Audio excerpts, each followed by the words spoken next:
IT మంత్రి KTR US tour continue అవుతోంది. రాష్ట్రంలో పెట్టుబడులే లక్ష్యంగా పలు కంపెనీలతో ఎంఓయూలు కుదుర్చుకుంటున్నారు కేటీఆర్. ఇంటర్నేషనల్ కంపెనీలు సిటీలో ఇన్వెస్ట్ చేసేందుకు అవకాశాలను వివరిస్తున్నారు. ఇవాళ సిలికాన్ వ్యాలీలో క్లీన్ టెక్ ఆవిష్కరణలపై స్టడీ చేశారు.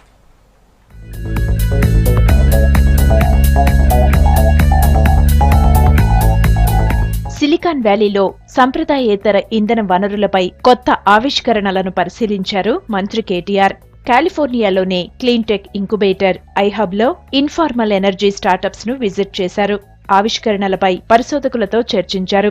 వాడి పారేసిన తర్వాత త్వరగా మట్టిలో కలిసేలా తయారైన ప్లాస్టిక్ గ్లాసును పరిశీలించారు. రెన్యూవబుల్ కంపెనీ కొత్త టెక్నాలజీతో ఈ గ్లాసును తయారు చేసింది.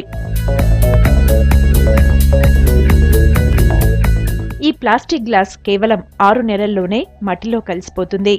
అమెరికాలో ఈ టెక్నాలజీ ఇప్పుడు సంచలనం సృష్టిస్తోంది.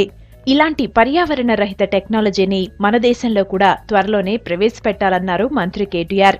హైదరాబాద్తో పాటు మెట్రో సిటీలు ప్లాస్టిక్ లేని నగరాలుగా తయారు చేసేందుకు ఇలాంటి ప్రయోగాలు ఉపయోగపడతాయన్నారు.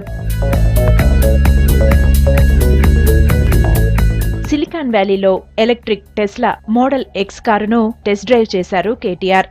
ఈ కారు స్టార్ట్ చేసిన 4 సెకండ్లలోనే 100 కిలోమీటర్ల వేగాన్ని అందుకోగలదు.